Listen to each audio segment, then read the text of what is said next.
right. As I said just before 11 o'clock, I'm looking forward to this interview and have been for a while because it's always nice to talk to people who I think have overachieved in life in lots of ways, and to get their introspections as to, what they've done, why, where. And certainly one of the things that we've been done on the platform over the last 3 years is, and I've tried to do it, particularly in this program, is stress the importance of local government. Many of the decisions now that are made that affect your life and the lives of your family and your businesses are made not so much by government but by local government, as powers have been transferred, and as local government, particularly the bureaucracy, has moved into areas that, well, frankly, in many cases, didn't need to be moved into, but have nonetheless. Our next guest is Nobby Clark. Now, Nobby is in his early 70s.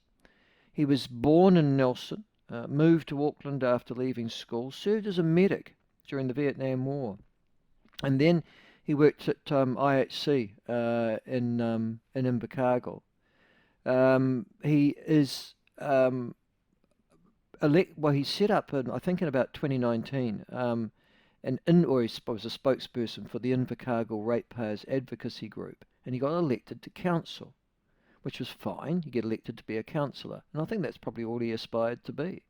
He was, though, the highest polling in Invercargill City Council 6 years ago, and he was selected by the then mayor, because that time Tim Shadbolt, if you remember, was deeply addled, to be deputy mayor following the resignation of another one. There were lots of clashes between the two of them, it has to be said. And Clark announced his intention to resign as deputy, but he decided to stay on. And if you remember rightly, that last 3 years of Tim Shadbolt was just a disaster. It wasn't just Tim Shadbolt, to be fair. The chief executive went mad there too, as I remember. A couple of chief executives in a row, actually. Whole series of council interactions and ructions. Anyhow, out of that, and it surprised the bejesus out of a lot of national commentators, Nobby Clark got elected, and overwhelmingly so, at the last election in 2022. He defeated the News Talk ZB broadcaster and television personality Marcus Lush comfortably, it has to be said. And he has gone on to become a leading luminary, you'd have to say, in local government. He's made a series of, he's been involved in a series of controversial efforts, including a particular episode where the non-comedian Guy Williams, the one that used to be married, was he married or was he a partner of Golriz Garriman? Anyhow, they had a contretemps with him, which in the scheme of things wasn't very important, but many other media took quite seriously. He hasn't enjoyed the best of health. He's going to stand down this time, but he has certainly been a mayor for Invercargill, and very much somebody that I think is the personification of Southern life, Nobby Clark, and he joins us now. Nobby, congratulations upon your term. You're standing down after 3 years. Why, mate? I'm too old for the job now. It needs some new blood, and I've had some health issues. So the health issues are predominantly driven by stress. So one of the things about me, I guess, is that I'm a very polarizing character. You either love me or you hate me, and doesn't seem to be much in between. But I get stuff done, and I'm prepared to take on battles which I know I sometimes can't win, purely because I've got some really strong ethics. And so I'm prepared to challenge the establishment, I guess, of local government. That's right. That's your background. You have suffered quite significant health problems. I think you had a quadruple bypass surgery or something a couple of years ago. Just double. Just double. Okay. Yeah. But that will slow you down.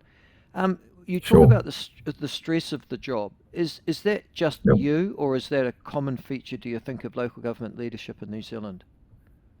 I think it's a combination of both. Mayors are stressful jobs. With new technology today and social media, it can be hard on your family because they see and hear all the rhetoric that goes on, even though it's only a minority voice that gets loud.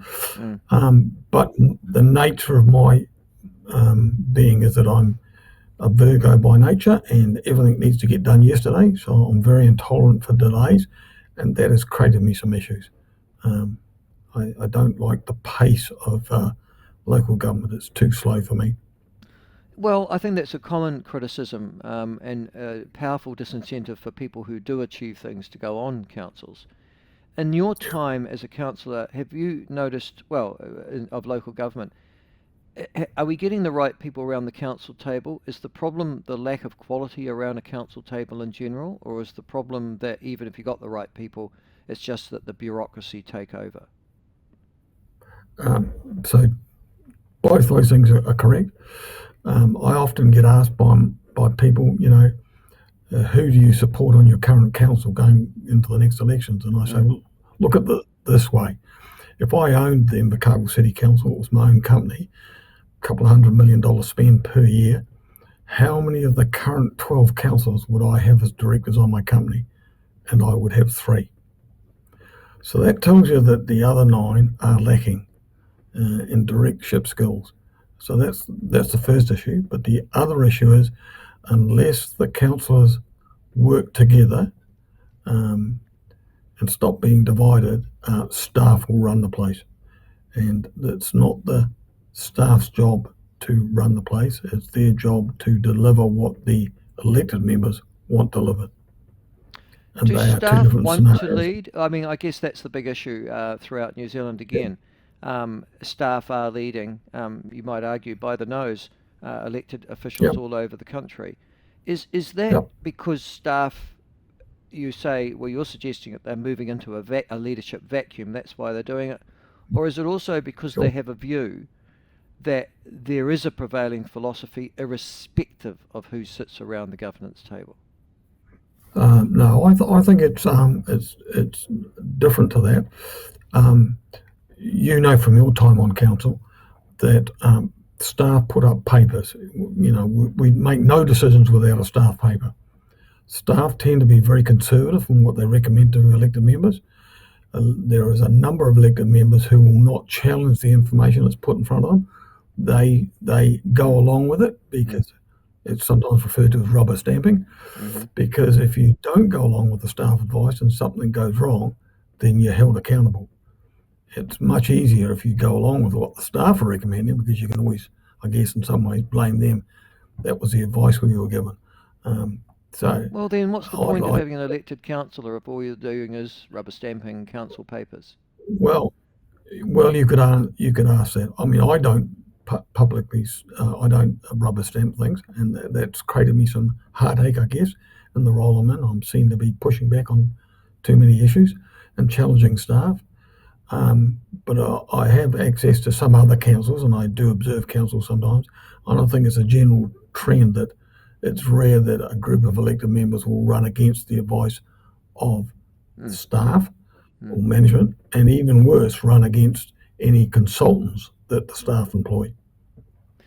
I'm interested also in. I mean, I have my experience of mayoralty is different, but then I've just suddenly thought my experience would be difficult because you got elected as an individual. That was Nobby Clark got elected as a mayor. Sure. You then Yep. have 12 councillors who sit around the table who actually, in many ways, have equal power as you do. You've all got one Yep. vote, and you might chair the Yep. meeting, but they've got the same vote as you. Is the fact that you didn't go in with a team of people who felt like you, does that automatically compromise a mayor, do you think? It does, but it didn't in my case because I wasn't going to stand for mayor, and I was convinced by some people in the community that I should stand for one term, and I actually did do a ticket. So I did a Let's Go Invercargill ticket, which got 5 people onto council, and that placed a majority, I guess, in behind me. They don't vote the same way with me on everything, but we have some core values, and people at election time knew what that group was going to deliver, and we have delivered those things. Otherwise, you get into the absolute lolly scramble you get now. I mean, if you look at central government, if you vote for, I don't know, for ACT, and ACT get in, you know what they're going to deliver. If you vote for councillors in the local body elections, you've Yeah, got no idea yeah, what they're standing up for. Everybody yeah. just says reduce rates and more accountability. Mm, And secondly, you don't know where their vote will stand. Because mm, as you quite rightly say, the elected members are a collective. And one of the downsides of that collective, one of the big downsides for me is that the collective are the employer of the chief executive, where in fact, in most corporate situations, the chair of the board, or in our case, the mayor, would have a direct relationship um, with the chief executive that goes beyond what it is at the moment. And i.e., the mayor would elect the chief executive when that time came. The mayor would have an ability to direct service delivery to the chief executive, and I don't have that power. That power can be undermined by a council that decides not to push the chief executive for a particular issue. So Yeah. I So don't what you're think that's a saying to good me model. is that as a mayor, you need to have a very, very strong relationship with a chief executive. It seems that those councils that are in the most trouble, that relationship's broken down, yeah? Correct. Um, but again, we inherit chief executives because one of the issues we have is Yes, that's right. our term on council only goes for 3 years, Mm. where the chief executives have 5 years with the potential for 2 further years. So you inherit what you might have been critical about in the first place. And that wasn't our case. We did inherit, but we did change the chief executive. So it's not a reflection on him, but it's just my observation is that the powers of a mayor need to be more than just ceremonial and leading council meetings. It Can I needs ask to be more than can I that. ask this question of you? In local government in New Zealand, and obviously you'll use Invercargill as an example, but you could look, you're smart enough to look across the rest of the country. Who's the more important, do you think? The mayor or the chief executive in terms of setting the policy and the detail of a council?